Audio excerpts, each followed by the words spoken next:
Hola, ¿qué tal amigos? ¿Cómo están? Muy buenas las tengan y tenemos un episodio muy bueno el día de hoy en este segmento de la ley a la realidad. Todo lo que se encuentra en nuestra constitución, en los códigos, reglamentos, pero cada vez que vamos a ejercer ese derecho o a cumplir esa obligación, muchas veces es muy distinto a lo que nos comentan y a lo que está en la ley. Y por eso tenemos este segmento. Y el día de hoy no es casualidad que tengamos a un gran abogado de la Ciudad de México, mi querido Eduardo Hernández Alcántara, de Presuntos Inocentes. También lo pueden localizar a él como TikTok y en algunas redes. Es activo, es una persona que se encuentra proactiva en redes sociales, pero que también pues litiga, es un postulante profesional de la Ciudad de México y le doy la más cordial de las bienvenidas. Maestro, muy buenas, ¿cómo estás? ¿Qué tal, maestro? ¿Cómo estás? Muy buenas tardes. Pues aquí, mira, también llegando de una audiencia de este tema justamente que vamos a platicar. Me gustaría empezar, como ya lo habíamos hecho con antelación entre tú y yo, pues con esta parte que nos encontramos en el Ministerio Público referente a las medidas cautelares. Em, Pasa seguidísimo que cuando vas como asesor jurídico, le solicitas al Ministerio Público una medida de protección y que te dice, no, Lick, de las tres primeras del 137 no te puedo dar ninguna. Aguántame, no hay datos de prueba, no hay medios de prueba que sustenten cualquiera de esos tres. Pero la realidad es que no quieren generar la audiencia ante el juez de control, porque tienen 1.200 carpetas y no van a iniciarte una, o al menos no lo hacían así por una de violencia familiar, para darte una medida de protección de las primeras tres fracciones del 137, porque les da flojera, es la realidad, ¿sí? O porque no tienen tiempo, etcétera. No tienen su 16, ¿no? Su oficial secretario.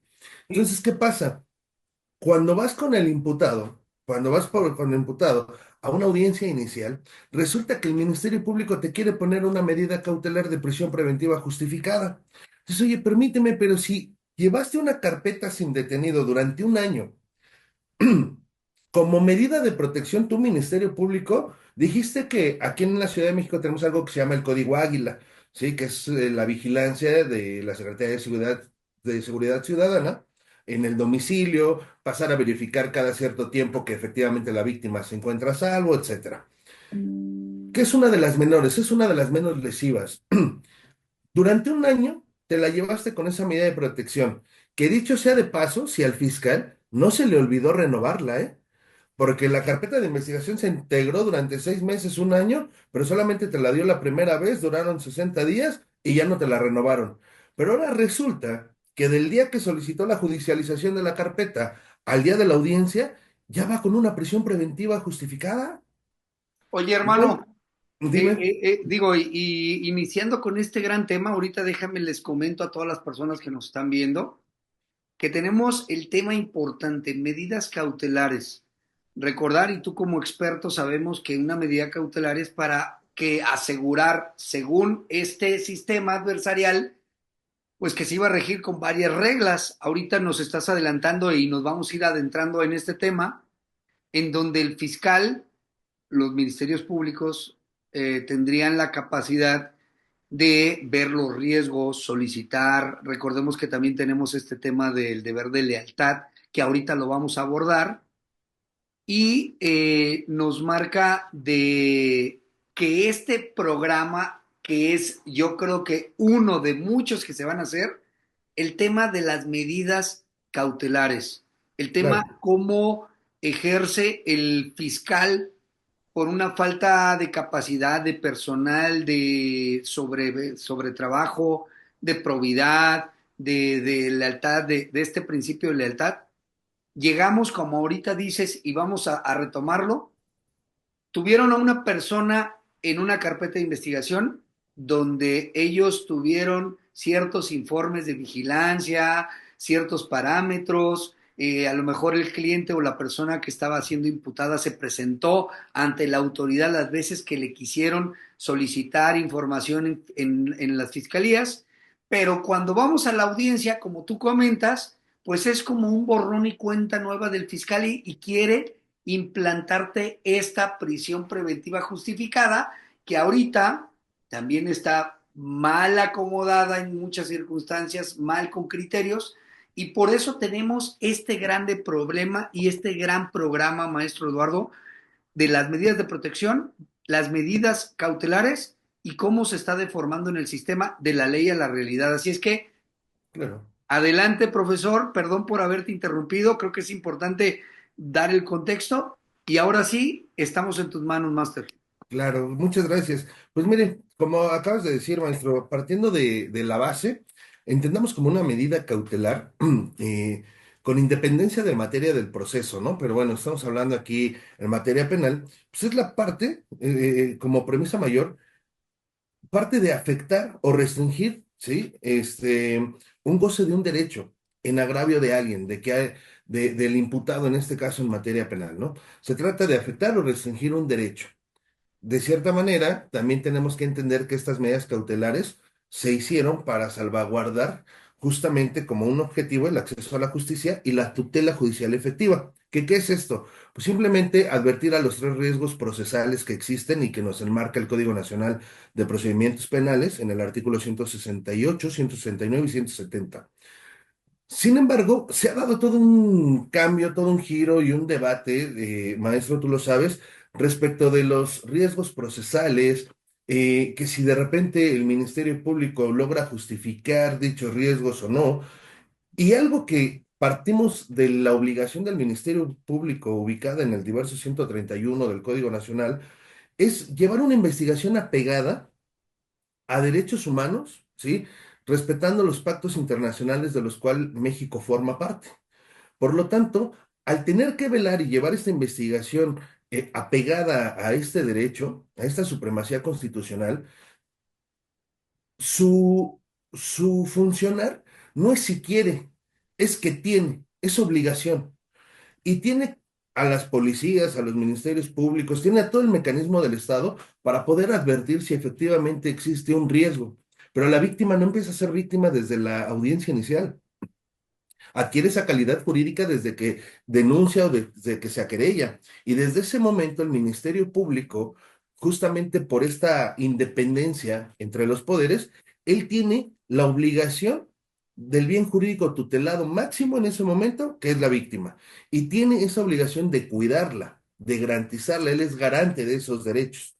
Por lo tanto, tiene que valerse de las medidas de protección hasta este punto, hasta donde todavía no estamos con un juez. ¿Sí? Sin embargo, si él advierte de los datos de prueba que obran en la carpeta, de los actos de investigación que se han hecho día a día, él advierte que existe efectivamente un riesgo, ¿sí? Un riesgo latente para la víctima, él entonces tendrá que valerse de medidas de protección que se ubican en el 137 del Código Nacional de Procedimientos Penales, en la fracción primera, segunda y tercera, que necesitan una ratificación de orden judicial, porque efectivamente su medida de restricción es todavía mayor que cualquiera de las otras que existen dentro de este catálogo del 137.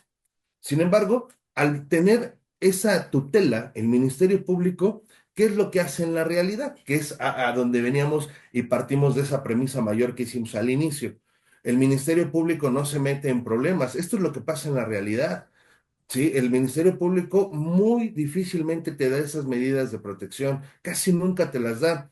Platicabas en uno de tus capítulos, si no recuerdo en el número uno, con una abogada de Chiapas, que hoy en día ya es fácil para las mujeres, digo, aquí nos metemos a la cuestión de la equidad de género y demás, pero ya poder denunciar la violencia familiar y solicitar esta medida de protección en aplicación supletoria de una ley de el acceso a las mujeres, a una vida libre de violencia solicitarla ya directamente al juez de control. Aquí en México está haciendo ya, también en la Ciudad de México está siendo muy común. Van con el juez de control, solicitan dicha medida de protección bajo la protesta de verdad, ¿sí? De decir verdad y el principio de que se conducen con buena fe.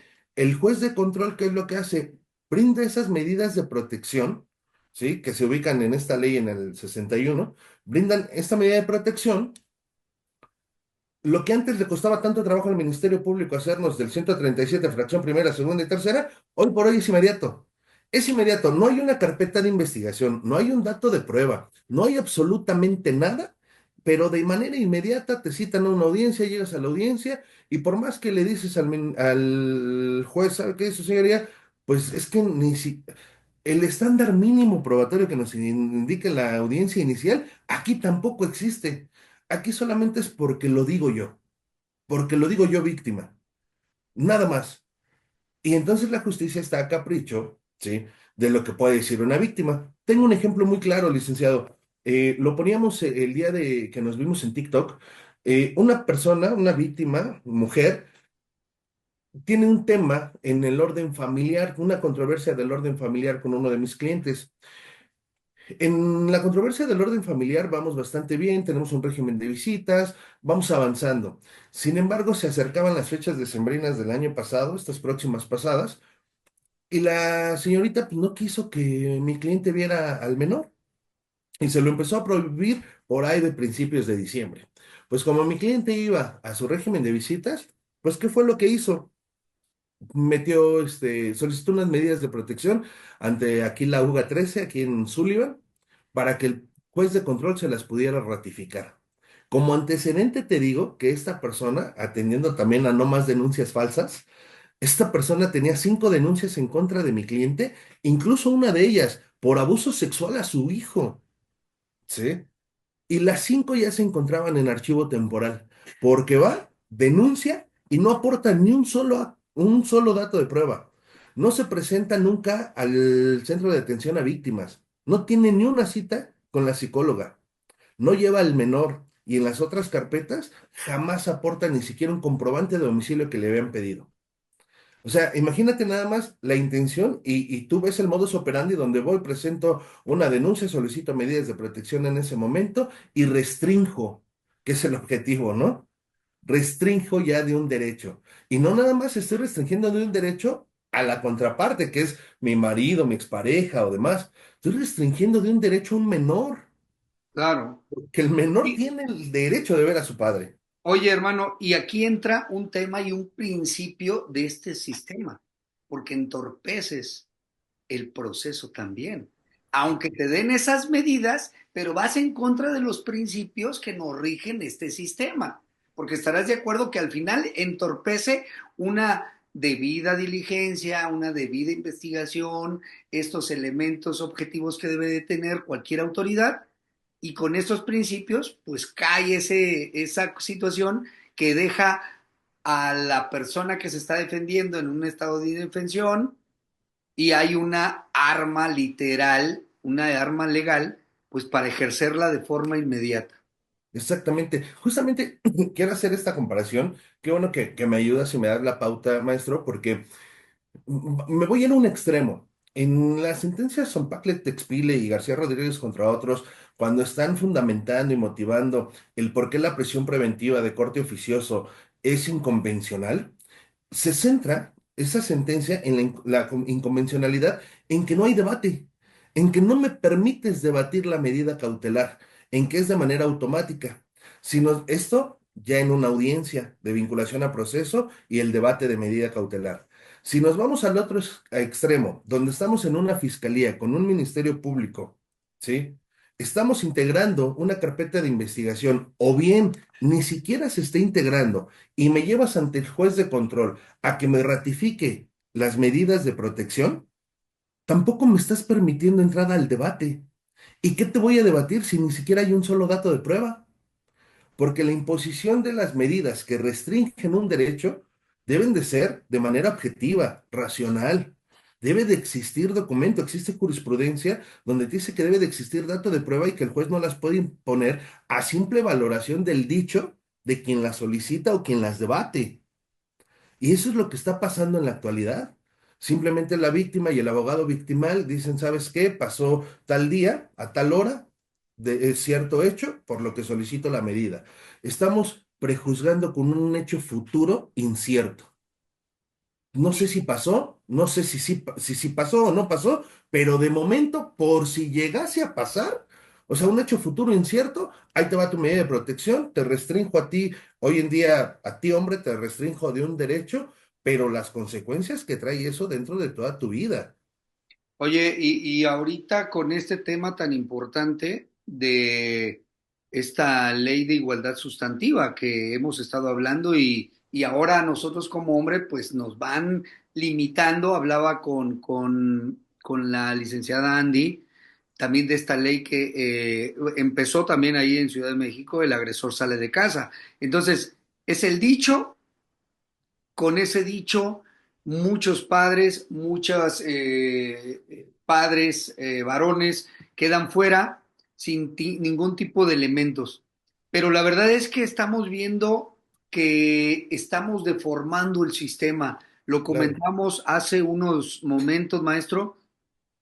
Vas a una audiencia donde para ti, con tu expertise, con lo que tú tienes de comunicación con el cliente, si bien es cierto, lo acabas de decir muy claro y me gustó el tema de la víctima no es víctima cuando llega a una audiencia inicial. La víctima desde que tiene una denuncia, el fiscal debe, conforme al 131, tener un deber de investigar, de proporcionar, de hacer actos de investigación, de llevar ese mando conducción, de solicitar información para tener veracidad. Entonces estamos faltando a la verdad, estamos cayendo en fiscales que yo creo que te pasa en la vida cotidiana, que es muy probable que hasta lo conozcas porque somos generacionales y a veces pasas, le das la mano al fiscal, pero entrando te empieza a decir, o es más, no es a nosotros, se le dice al juez, empieza a decir cosas que a veces están hasta inventadas en la carpeta que ni las tenemos registradas. Entonces, en este problema estamos teniendo, hablabas ahorita el tema de las mujeres, es un tema que ya se salió de control, que ahorita cualquier persona o nosotros como varones, si tenemos algún tipo de denuncia, señalamiento, pues cuidando y atendiendo en el que lo tenemos que hacer, pero en un asunto normal, donde están los varones, donde no tenemos ese desbalance, pues tenemos otro problema con el tema de los fiscales y que es dentro de una audiencia de medida cautelar, qué es lo que se debate y cuáles son los elementos también objetivos que tendría que llevar el fiscal. claro, por supuesto. Mira, en una audiencia inicial, como bien sabemos, el fiscal debería de atender tres supuestos, ¿no? El riesgo de sustracción, el riesgo de obstaculización del procedimiento y el riesgo a la víctima. Quiero que sepas que aquí en Ciudad de México, no sé allá, el riesgo a la víctima se volvió la nueva oficiosa. ¿Sí? Porque tú, evidentemente, como abogado experto, porque sabes hacer tu trabajo y porque sabes cómo lo hacen los fiscales, ¿qué es lo primero que haces? Vas a la agencia del Ministerio Público, te informan que está tu detenido ahí y aportas, pues, tus cartas de recomendaciones, tu comprobante de domicilio, la INE de tu imputado, este, dos testimoniales que acrediten que hay asentamiento familiar, que hay arraigo en el domicilio, etcétera. Entonces ya acabas de nulificar uno de ellos, que es el riesgo de sustracción. No hay riesgo de sustracción desde la agencia del Ministerio Público. Posteriormente, riesgo de obstaculización del procedimiento. Bueno, pues mi cliente trabaja, no sé, lo digo sin menoscabar a nadie, trabaja en Uber, tiene un empleo fijo, formal, no conoce a nadie, no pertenece a ninguna familia política, no quiso coercionar al policía, nada para que haya un riesgo, un supuesto de obstaculización al procedimiento. Ah, pero ojo, ya te hiciste cargo del 168 y del 169, pero te viene el 170, que el 170 te dice de una manera también de verdad totalmente atípica, ¿sí? Que te dice que debemos de atender al hecho circunstanciado. Entonces estamos dando por hecho que el hecho sí concurrió como lo dice la víctima, ¿verdad? Como la formulación de la imputación viene, tenemos que atender a ese hecho circunstanciado. Ya de entrada se me hace que estamos ahí prejuzgando, porque entonces sí pasó, ya senténciame, ¿sí? Entonces no puedo debatir el 170 si lo tengo que debatir y partir de la base del hecho circunstanciado que fue inventado, que fue armado, que fue confeccionado por un ministerio público, por una víctima, por algunos testigos. Sin embargo, atendiendo a eso, ¿sí? Te haces valer de datos, de medios de prueba y dices, mire, señoría, mi cliente no vive ni siquiera en la misma colonia de la víctima, no tiene cómo saber su domicilio, nunca tuvieron relación anterior al evento, por lo tanto no consideramos que exista riesgo a la víctima, ¿sí? Y entonces el Ministerio Público te sale con un argumento muy deficiente pero que los jueces de control hoy en día lo están comprando aquí. Bueno, si bien es cierto, hasta el día de los hechos no tenían conocimiento de los mismos, al día de hoy ya se tiene conocimiento de los mismos, porque aquí afuera se lo va a encontrar, porque en cuanto salga la familia está aquí afuera, porque la familia ya visualizó quién es la víctima, porque ya visualizó quiénes son los testigos y por lo tanto se actualiza un riesgo. Oye, pues, perdón, pero entonces, ¿cómo querías que llegáramos aquí a la audiencia? Porque en ese sentido yo también ya lo vi y el juez también ya lo vio, entonces vamos a desconfiar de todos. De verdad es un argumento que, ¿qué dices contra eso, maestro? O sea, Fíjate- ¿cómo defiendes esa parte? Sí, fíjate que es algo que se está saliendo de control y lo comentamos, porque este programa, como lo comentamos, es de la ley a la realidad, es lo que pasa con este deber de lealtad. Y este deber de lealtad, pues también está muy bien descrito en el código, donde nos Sí. marca que las fiscalías deben de tener este deber de lealtad, informarles más. Siempre yo lo he leído en algunas audiencias. Oye, juez, aquí te está diciendo que te tiene que dar datos de cargo y datos de descargo. Aquí te lo está diciendo. Cuando tú has visto que a lo mejor un fiscal diga, ah, mira, pero resulta que tengo un informe que dice todo lo contrario a lo que yo le estoy diciendo? No, nunca, nunca. Entonces, desde ahí tenemos un problema que se está acrecentando, que lo veo y que me da mucho gusto tenerte aquí, mi querido maestro Eduardo, también como divulgador y como un abogado que le digo yo que somos combativos, porque todo el tiempo estamos.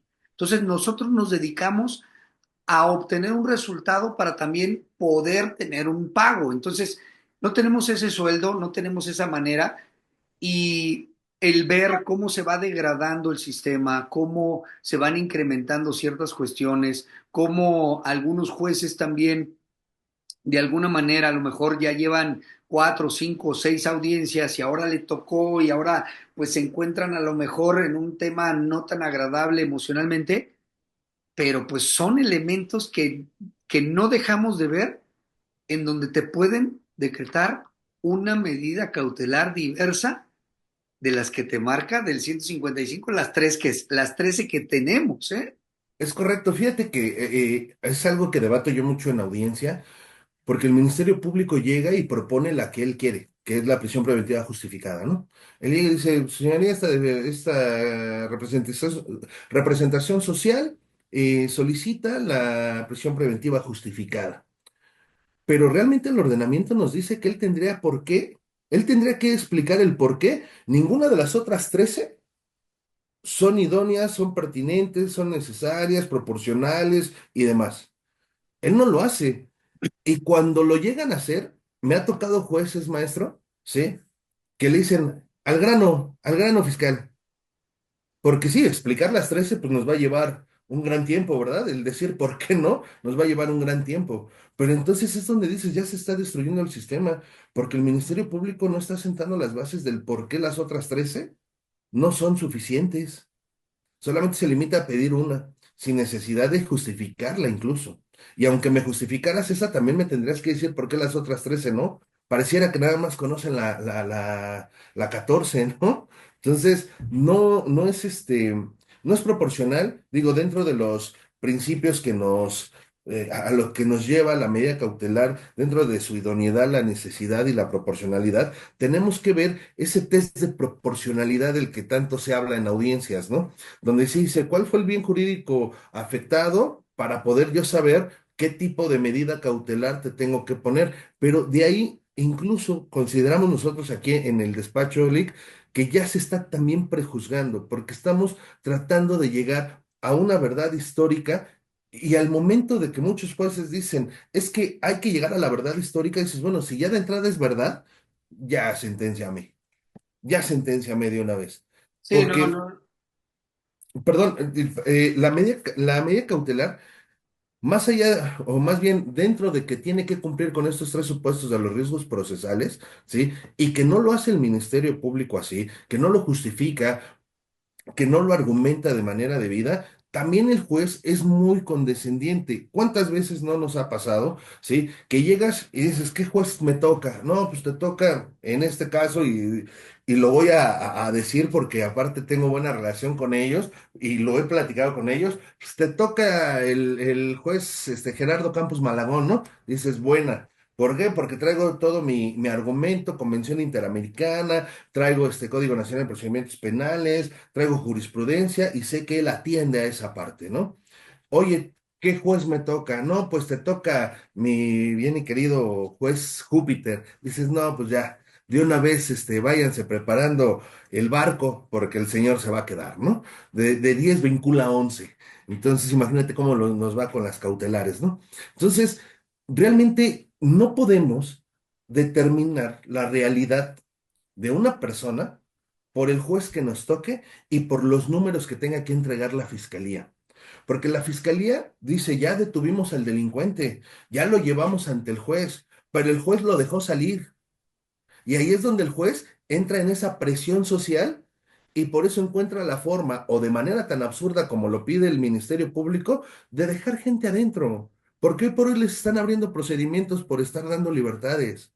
Pero si nos fijamos desde que la policía no sabe hacer una detención, ¿sí? No cumple con los protocolos de la Suprema Corte de Justicia, desde que no cumplen incluso con sus lineamientos del Código Nacional de Procedimientos Penales, de que hacen una mala puesta a disposición, de que desde el Ministerio Público, tú llegas al Ministerio Público y le dices, Rick, vengo a ver a mi detenido, dice, no, permítame, Lick, apenas lo estamos iniciando, todavía no tengo nada. Lo que tengas, Lick, dámelo. No, Lick, todavía no puedo. El artículo dice que hasta momentos antes de la audiencia, y se lo toman bien literal, ¿eh? Momentos antes es 1, 2 minutos antes. Entonces, ya desde ahí ya vas frustrado, ¿no? Muchos abogados, colegas míos, dicen, es que no tiene caso ir al Ministerio Público. Bueno, a lo mejor cuando es con detenido, digo, te vas a nombrar, vas a ver qué tienen, y yo creo que sí es necesario ir, aunque no aportes tantos datos y medios de prueba. Sin embargo, cuando es una carpeta sin detenido, ¿y por qué lo menciono? Dicen, es que no vayas, pues la carga de la prueba la tiene la víctima y el Ministerio Público. Entonces, no, espérame, ¿cuántas veces no nos han hecho también? ¿Sí? De que supuestamente le notificaron al imputado, de acuerdo al 141 su citatorio, su orden de comparecencia, pero va policía de investigación, lo pega, le toma la foto, se lo lleva en ese momento. ¿Cuándo se enteró el imputado? Nunca. Ni en la primera ni en la segunda. De repente te hablan y te dicen, Lick, ya me agarraron. Ya tengo orden de aprehensión. Oye, El Ministerio Público se presta a eso. sí, no, de hecho, esas son una de las cosas que volvemos a lo mismo. Yo siempre lo he comentado y yo litigué el sistema anterior o postulé el sistema anterior y era lo que decíamos, el problema aquí no es el sistema, tenía sus bondades el tradicional, el inquisitivo, pero la mano de obra, que es lo que se está trasladando hasta acá. Entonces, ese tipo de cuestiones, el explicarle al cliente, a tu cliente que, bueno, te dejaron un citatorio hasta que llegas y te impones ante los autos y revisas ahí las constancias que hace 3, 4, 5 semanas, 2, 3 meses hicieron todo eso, pues dices, está medio complicado este tema. Pero fíjate que algo que lo que comentábamos y yo quiero hacerlo por lo que estamos hablando es cómo el sistema se ha degradado de un artículo que lo debes de conocer también, hermano, te lo voy a decir, el 140, la libertad durante la investigación. Sí. ¿Cuántos asuntos vemos que el mismo código nos dice, si fue en flagrancia no pasa nada?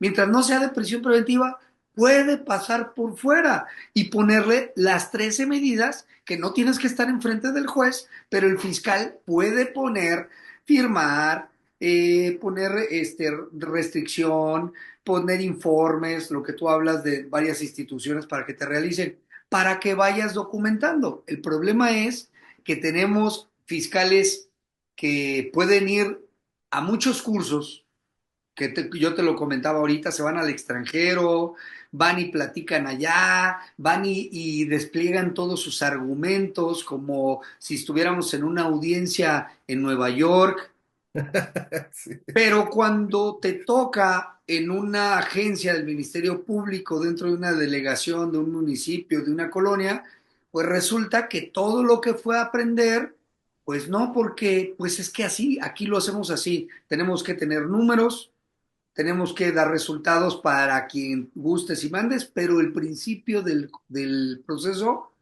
penal acusatorio se va perdiendo.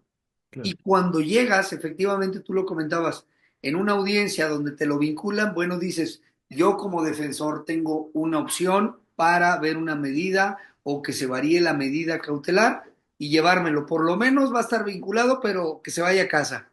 Pero no sabes en ese momento las cosas que te van a decir, los momentos, los datos, que sean objetivos o subjetivos, pero que puede ser también por criterio del juez que te lo deje y que tú creías que iba a ser algo tan sencillo Sí, se porque lo complicó. ves a los días, porque tienes la experiencia y es algo que a veces en las redes como que no se quiere decir, no se quiere comentar, pero aquí en este programa de la ley a la realidad tenemos que hablarlo y creo que es una obligación para ti, gracias maestro, para nosotros anunciarlo, porque no es nada más hablarlo en una conferencia, hablar de los derechos humanos.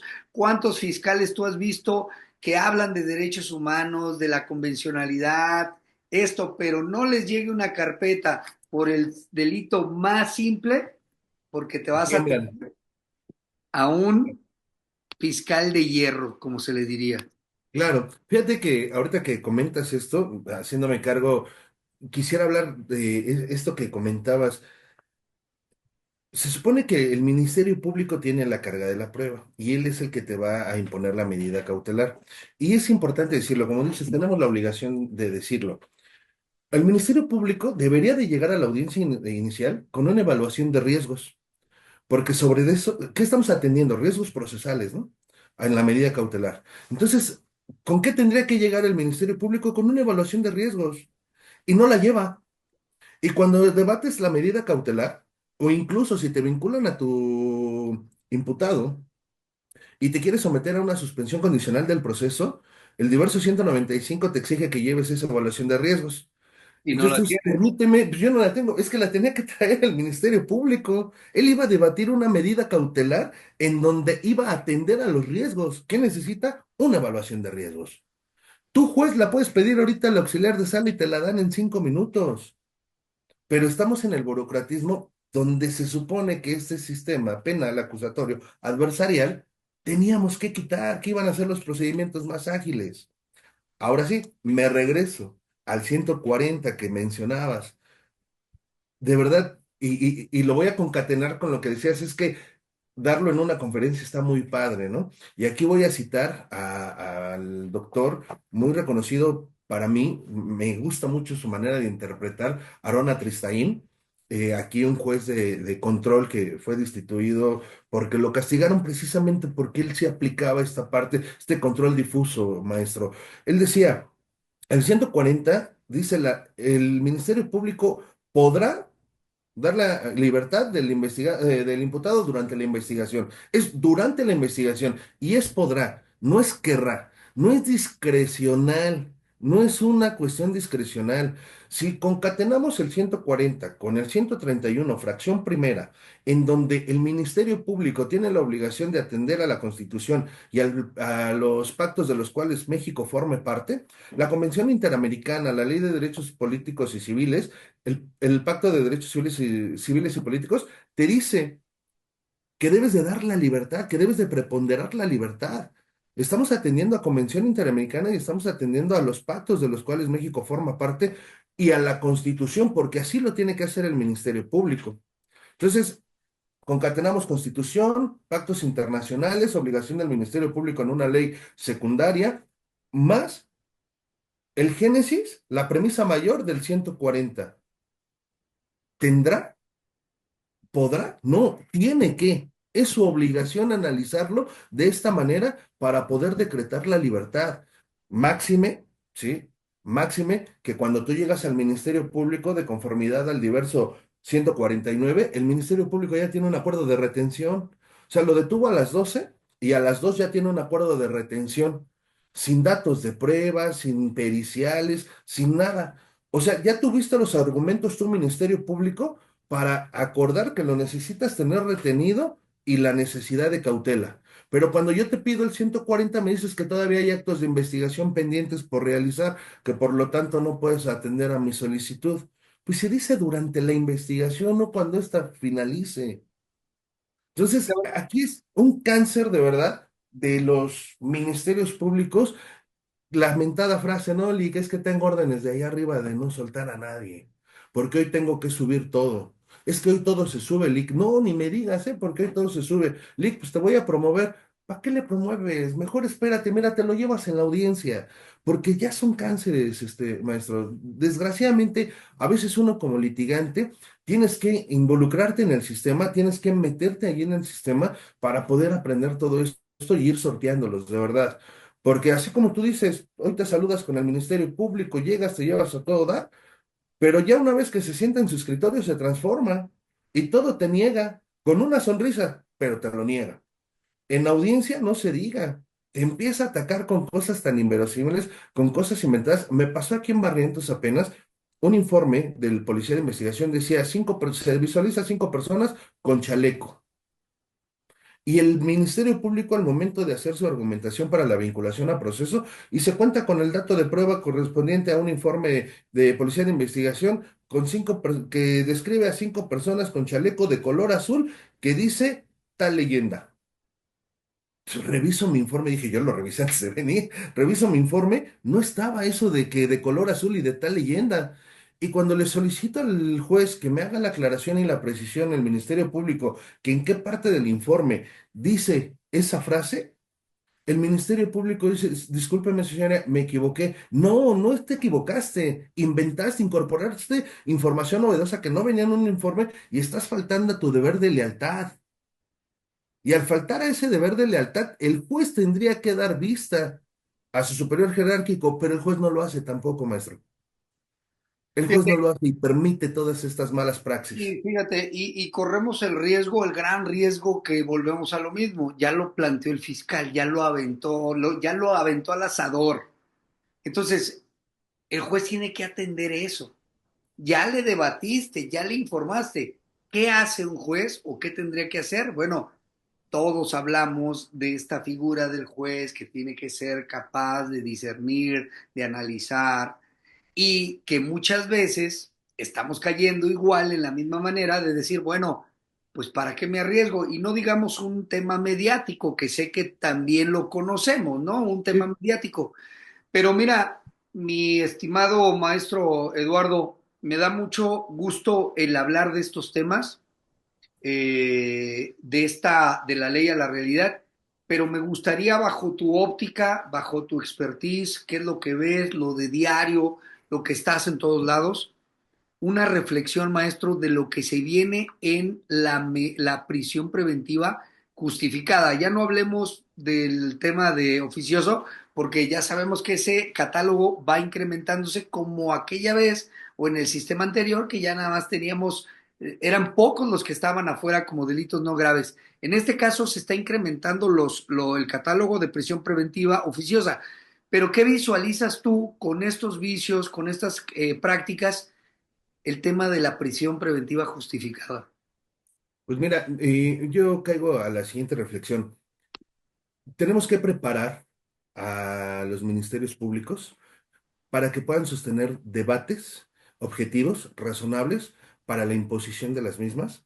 Nosotros como litigantes tenemos que ser totalmente objetivos e ir bien preparados y como decimos en el argot, y discúlpame la palabra, ¿no? Pero como decimos en el argot, ponerle una paliza al Ministerio Público, exhibirlo para que el Ministerio Público pueda subir el nivel.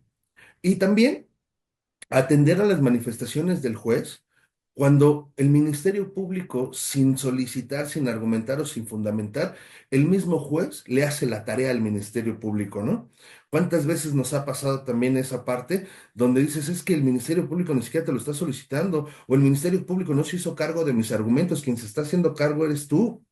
Entonces, realmente atender esa parte, no atender a que nos vamos con nuestro cliente y como ya está en libertad, entonces ya dejamos al Ministerio Público en paz.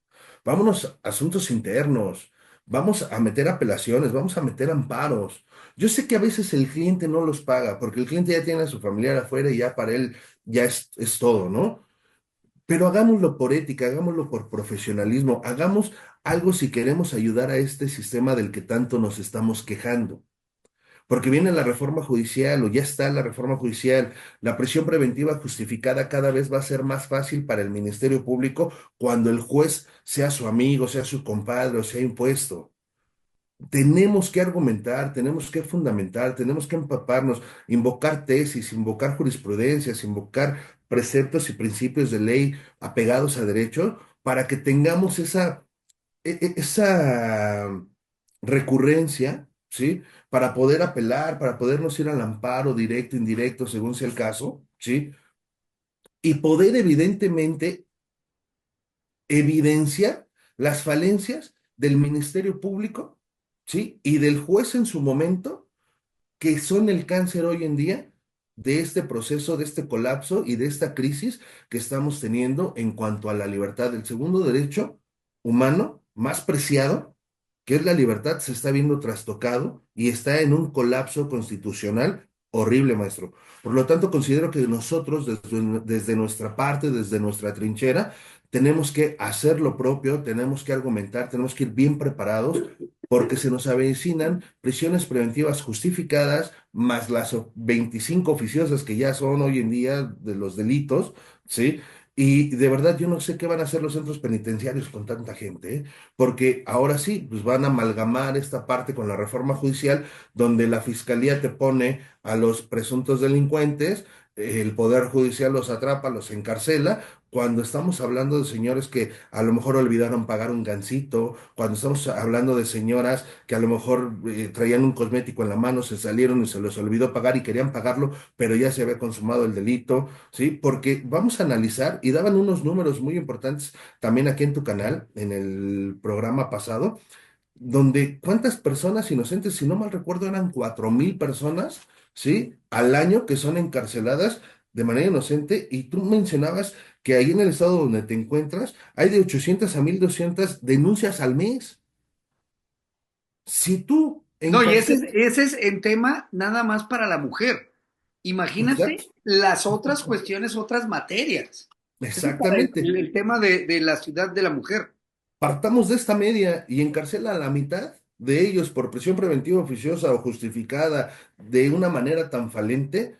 Hermano, realmente no estamos atendiendo a lo que es el sistema penal acusatorio adversarial, los derechos humanos, las convenciones y todo, de verdad la estamos soslayando de manera crítica. Crítica. Yo nunca he escuchado a un ministerio público, lo digo con todo respeto hacia la fiscalía, ¿sí? Pero sí, sí como una parte exigente que lo pido, porque así lo hacemos desde este lado. Nunca he escuchado al Ministerio Público hablar de la Convención Interamericana, citar una jurisprudencia de la No. Convención. Nunca he escuchado que hablen sobre eso. Vienen bajo machotes, maestro. Vienen a hablar bajo machotes, trabajan bajo machotes. Creo que ahí es donde tendría que haber existido una reforma más allá que en el Poder Judicial. Esa justamente es mi reflexión, maestro. Pues muchas gracias, maestro. Me gustaría también que, gracias por tu intervención, por esta reflexión. Estás invitado también en estos programas y en esta problemática, porque de la ley a la realidad es un abismo. Me gustaría, Master, que nos dijeras de esta página que tienes también en TikTok como Presuntos Inocentes, cuál fue el motivo. De hecho, desde el nombre ahora vienes con este tema de impulsar pues esta presunción de inocencia que deberíamos de tener todos, ¿no? Es correcto, fíjate que fue algo muy, causístico, porque yo tengo una audiencia de vinculación a proceso en el Oriente, justamente el 8 de marzo, el Día Internacional de la Mujer, pero mi audiencia era de vinculación a proceso por el delito de violación equiparada y corrupción de menores, donde se encontraba evidentemente una mujer menor de edad involucrada como víctima. Fue un trabajo muy arduo que hicimos durante las 48 horas y después en la duplicidad del término constitucional. Yo ya había advertido que en la primera audiencia, maestro, había un frente común ahí afuera del reclusorio Oriente de feministas. Sin embargo, la verdad lo dejé pasar porque, pues bueno, vas concentrado en tu tema, ¿no? En la duplicidad se da que el fiscal no me trae un medio de prueba que yo había solicitado y el juez le ordena traerlo porque era una prueba de ADN, maestro, era una prueba toral dentro del procedimiento donde íbamos a poder demostrar si efectivamente la menor pues tenía células espermáticas, etcétera, en su corporalidad y en sus ropas. Era toral, tú lo sabes, para la vinculación a proceso. Entonces yo solicito que se agote el término constitucional y el juez le pregunta al Ministerio Público que qué pasó con esa prueba. Tan es así que lo hace ir a servicios policiales por ella, recesa durante 2 horas y salimos. Cuando salimos, yo no sé si fue el Ministerio Público, la mamá de la propia víctima, no sé quién, le dijo lo que estaba pasando y cómo se estaba llevando la audiencia y que prácticamente íbamos con un rating muy alto en la audiencia, se lo dice al Frente Común. Regresamos del receso, conseguimos la no vinculación a proceso, por ahí hay un video en mi canal de TikTok. Conseguimos la no vinculación a proceso porque estaba lleno de contradicciones, de mentiras y demás. Y al salir de esta audiencia, pues me encuentro con todo este frente común que no nos dejaban salir, pues insultándonos y demás, ¿no? Pero me llamó mucho la atención que en lo que los oficiales del reclusorio nos resguardaban un poco, leí varias pancartas de ese frente y había una pancarta así muy grande que decía, y que estaba prácticamente que hecho para el momento, decía, prefiero creerle a una mentirosa que a un presunto inocente. Y me llamó muchísimo la atención y dije, claro, por supuesto, digo, si es uno de los principios rectores del sistema, la presunción de inocencia, todos los que están bajo la prisión preventiva oficiosa y bajo la prisión preventiva justificada dentro de un lugar donde ya hay sentenciados son presuntos inocentes. Por eso es que el canal decidimos que se llamara Presuntos Inocentes porque realmente de inicio, o el mayor poblado de nuestros representados, pues son presuntos inocentes, maestro. Es lo que estamos defendiendo, la inocencia, la presunción de inocencia, no Hermano, más. la verdad es que muy interesante. Hay que seguir luchando. Esto es día a día. Siempre yo lo he comentado, el que litiga es volverse a levantar. Con aciertos, con errores, volverte a levantar, echarle todas las ganas. Te felicito por la divulgación. Tienes tu casa aquí en Guadalajara, la divulgación jurídica. Gracias por tu participación. Y bueno, recordar a todas las personas que, de hecho, este jueves voy a hablar de la presunción de inocencia. A ver si te puedes conectar en TikTok y ahí te Claro. espero, Master. Claro, maestro, también hacerle la invitación y aprovechar aquí el espacio para comprometerlo. Vamos a tener pronto un live donde vamos a estar varios litigantes de aquí de la Ciudad de México en materia penal. Va a estar el licenciado Julio César Neri de Abogamos México.